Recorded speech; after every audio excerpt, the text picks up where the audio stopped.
parking lot song for you. Well, for me. For me, for you. We'll see. You never know what they'll be or who they're for till after they're done.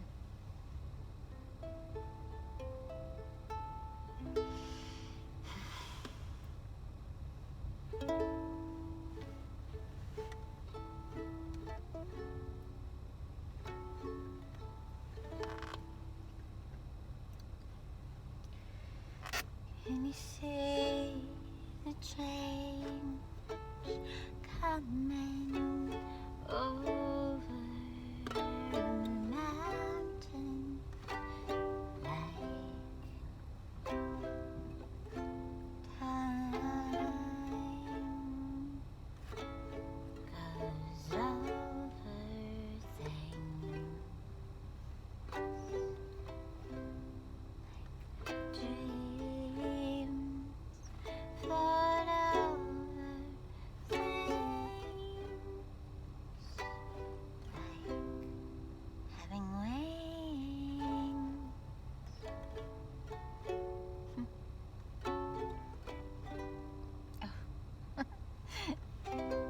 It's so out of tune with you and your attitude, and you need to make things come true just for you all the time. And I'm trying to rhyme with new things. Don't you want me to? No, you don't, 'cause it's always about you and how you feel. How you feel isn't real to me. It's only real to you, 'cause you don't share your dreams with anyone else, do you? It isn't real to me. It's only real to you. But I'm here and I'm real, and I know how I've felt this whole year, or 3 years, or 200 years, in your shadow making light come true for you. Always for you.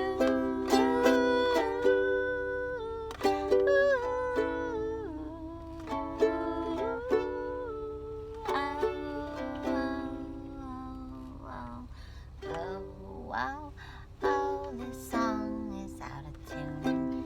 That's okay with me, 'cause I don't need to sing it again.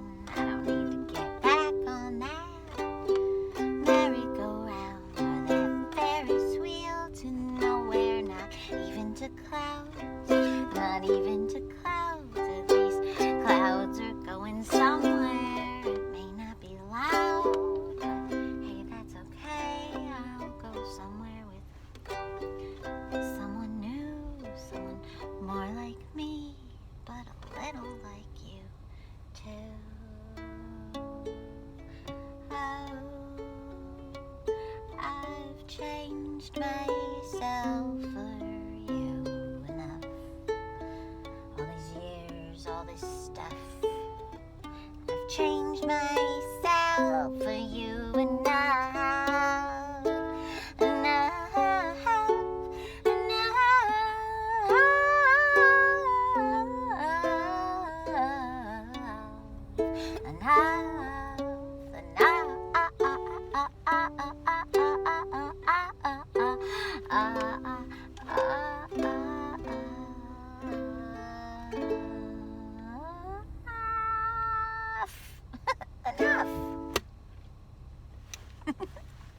And that is a song about boundaries. It is okay to set boundaries if you need to. And if you don't know what boundaries are, you can read about them. They've always felt really mean to me, really unkind. I have pretty much given away most of my life to other people. It's an ether thing. It's a behind the scenes thing. It's a universe thing. It's a someone else expresses excitement about something in front of me, and I get excited for them about their excitement. And I have given away years upon years inside of a marriage that way, an ex-marriage, a horrible, horrible, horrible marriage. That I didn't know was horrible at the time, despite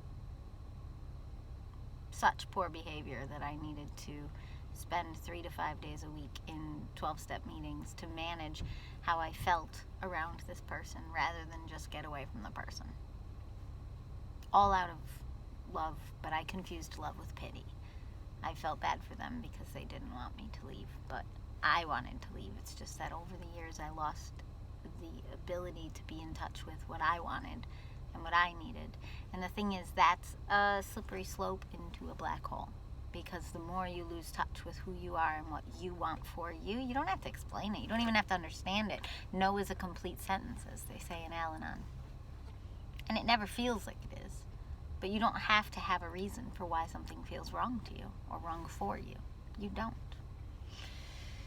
So boundaries are confusing because they feel mean.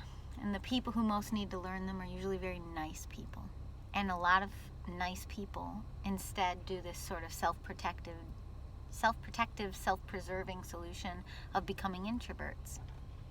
But you can give your whole life away that way by just hiding from the big scary world. And I'm still a super introvert, but you have to believe that you have enough worth that, say you decide to be extroverted for a weekend or a day and you connect with a bunch of people, you have to believe in yourself enough. I want you to believe in yourself enough to believe that if out of the 10 people you come across, there's one that makes you feel warm and lovable and loved, and it feels like a positive reciprocal energy, but maybe you think that person's like out of your league, or that person is too great for you to deserve their kindness, or some other BS thing in your brain, you have to stop believing in that. That's the garbage thought. Because I used to not let myself be friends with some of the best people that I've ever met, because I didn't think I deserved those kinds of friends. And the more I realized that, I think those kind of friends intimidated me, because I knew they deserved a kind friend, and then I had to rise up to the occasion and keep being a better and better friend. Whereas it's easy to be around people who treat you poorly because you know, I don't know, like, it's a version of easy. It's apathy, or it's laziness. Like, if someone treats me badly, then it doesn't really matter how high I rise up to treat them well, because I'm already treating them better just by default. Just by being myself, I'm already the one that they praise constantly as so nice, but it's like they're praising me, but they're also being abusive or manipulative or all these other things, or sometimes just not very giving in return. It's not always abuse. Sometimes it's just literally about people who just don't value me as much as I value them, don't pause their lives to help me as much as maybe I would do that for them. And I'm not saying being a mind reader and always doing things for everyone, because then it's just becoming the thing that you're trying not to be, but expecting other people to be it for you. Like, no, it's not that. It's not about mind readers. I mean, you can take tons of time and space in friendships or relationships and let each other just be each other, be yourself. But when a need is present, you'll see it. Like, some people, when a need is present, will want to rise up to serve that need, to help.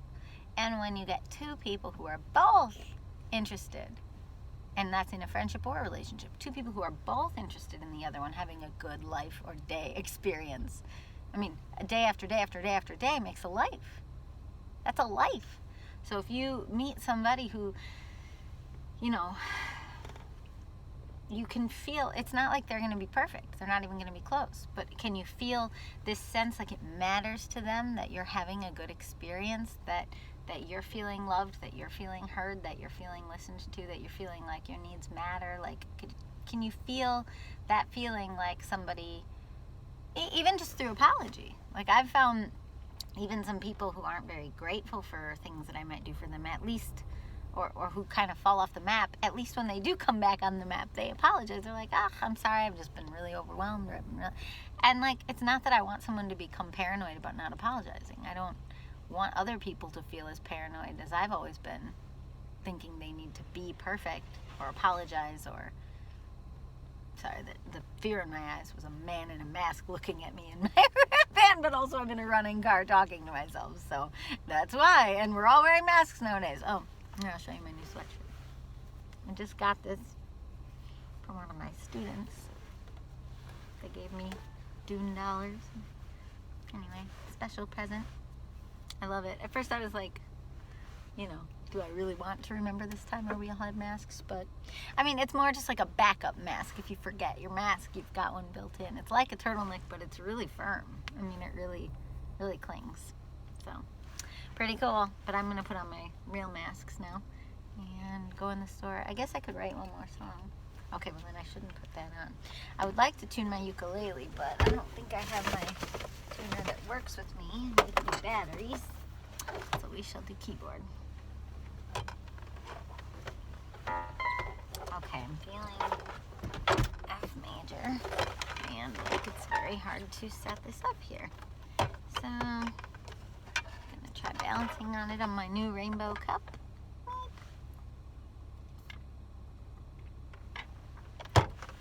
Alright, here we go. This is very uncomfortable. I don't know if this is gonna work because it's really not staying. Oh, that kind of stays. 12, that's always my go-to.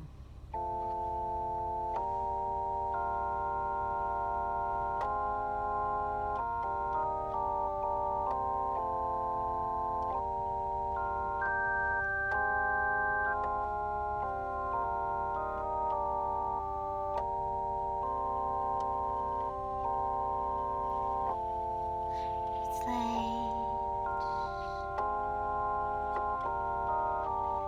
in the time here.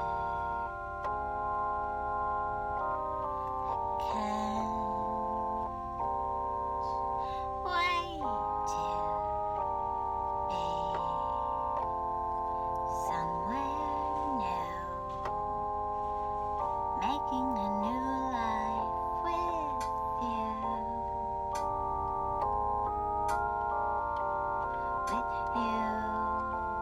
and only you.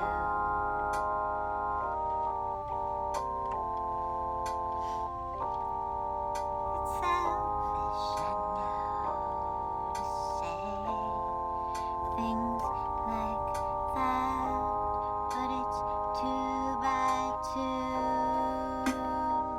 in my mind, and you've been by my side the whole time, the whole time.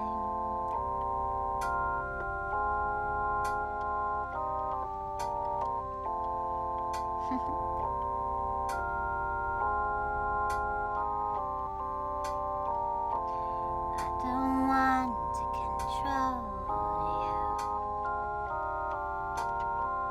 but I want to control myself, and I'm the master of what I'll allow in my energy and time. And you can take a cue from me, or you can keep taking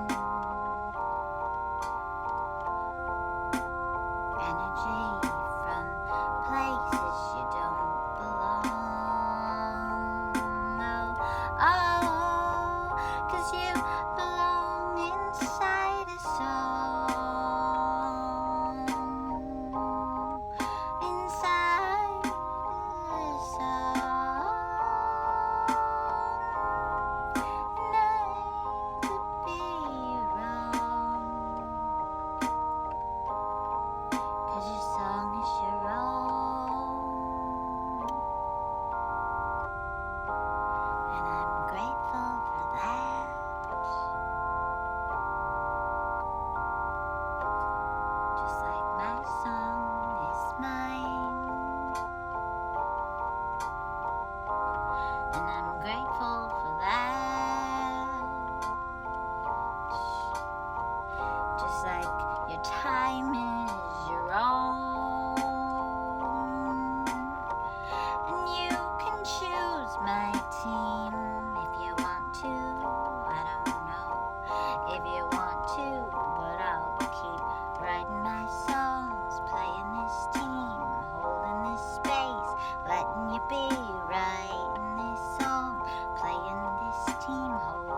wonders are the literal worst feeling for an empath, because you can feel the way someone feels when you change how you feel about them. You can feel how that affects them, and you can feel them yearning to have you feel the way you felt before. And in the past, what I always did at that moment, it's a turning point moment, was fake it. And all that does is get you more enmeshed with people and situations and places that you don't belong. It's not necessarily about good and evil. It's not necessarily about ghosts and demons. It might just literally be about, where do you belong? What is your compass telling you to do? So empaths of the world, please honor yourself and respect yourself. Find each other. Two empaths together, I read that somewhere. Two empaths together is a beautiful, mysterious, and mystical thing. If you are a sensitive person, find another sensitive person. Let them in your heart. Don't feel some weird burden of responsibility to save the whole world and find the darkest, most broken souls who maybe are aggressive. I just was reading that there's a such thing as a dark empath. Someone who can understand energy but behaves aggressively. It's the opposite of what all the people I'm speaking to do, which is bite their tongue and hold back. I'm speaking to those people who bite their tongue and hold back. That's me. Maybe not here on this YouTube channel, but you put me in one awkward and uncomfortable scenario and I immediately lie.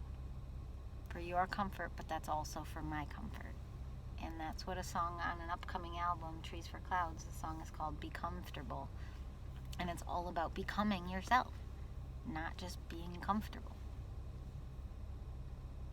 Like, you either want to become something or you want to be comfortable. I write it all as one word, become affordable. I don't even think that's a word, but maybe you have to be a fort for yourself. And if you were taught in modern culture that safeguarding yourself is wrong or selfish, that is literally a trick of narcissists, by the way. And it's all over the planet right now. It's a toxic conversation that is all over the planet, but it's a trick of narcissists. So say you know you need to protect yourself and stay more isolated and away from certain people who are really demanding or really emotional in ways that overwhelms you, or just aggressive in some sort of way, or just angry, has outbursts all the time, whatever it may be. And say you need to protect yourself from that energy that they keep putting in rooms, or from that behavior that you don't know how to react to. You've tried being nice, you've tried ignoring it, you've tried responding to it, you've tried everything. But none of that's about you. You're being a receiver and a responder.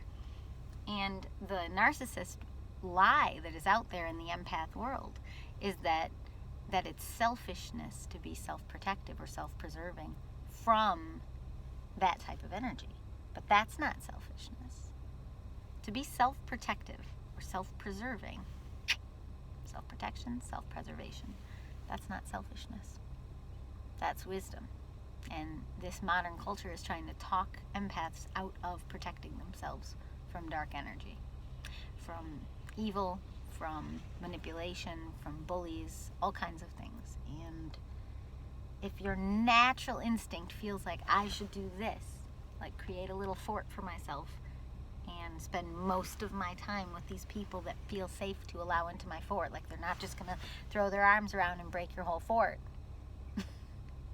Like this weird idea that the most sensitive kids at a school should run up to a bully and give them a hug, that's getting people beat up.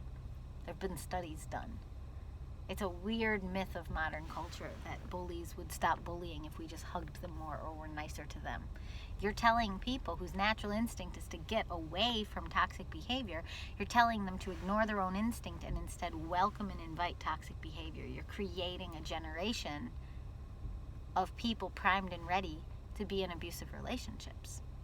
You do not have to go hug the bully. That bully needs to maybe go to counseling. And if someone goes into being a counselor, then they've decided they want to go into that storm and they want that to be their job. And if that's the case, then that's their job and they should do it.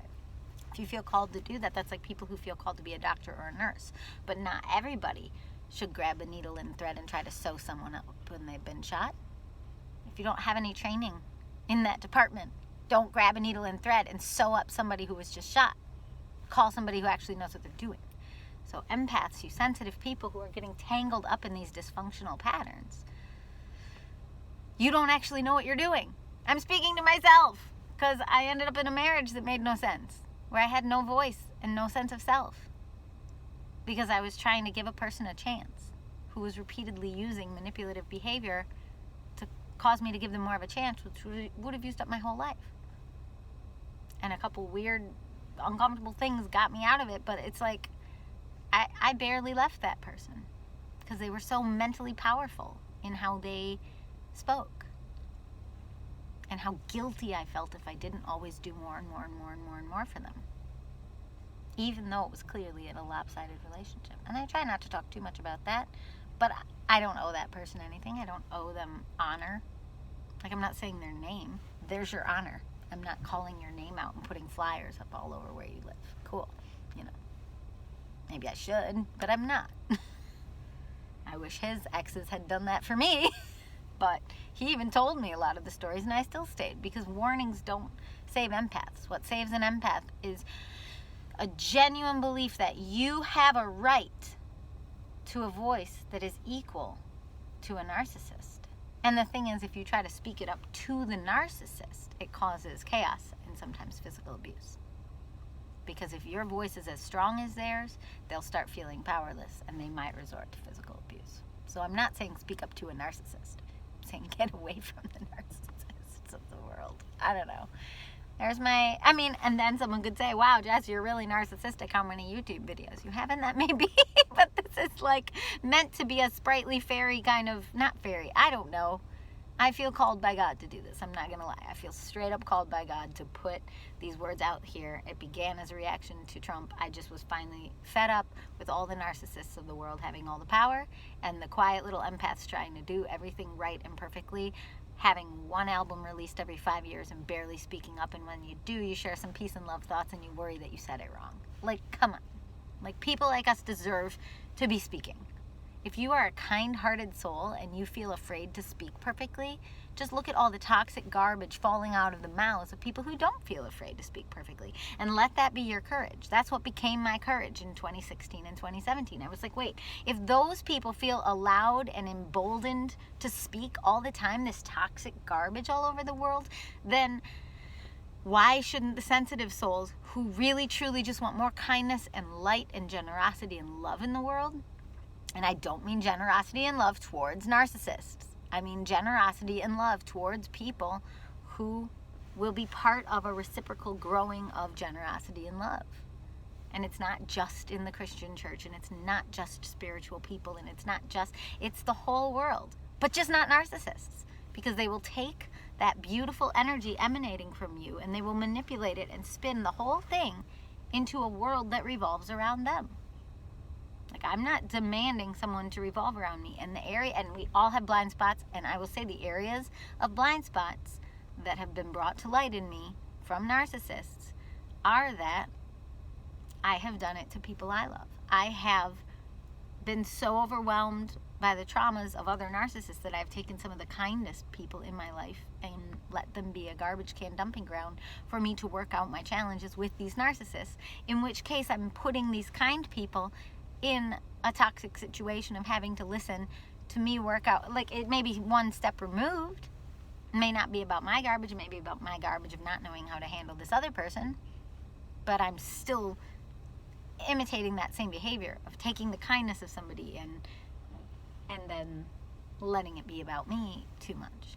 And I worked on that a lot, trying to get better and better and better at that, because that person who's kind to me and loves me and doesn't like to see me in this pain doesn't then also deserve me to spew the pain all over them. It's really hard. It's really hard to be alive.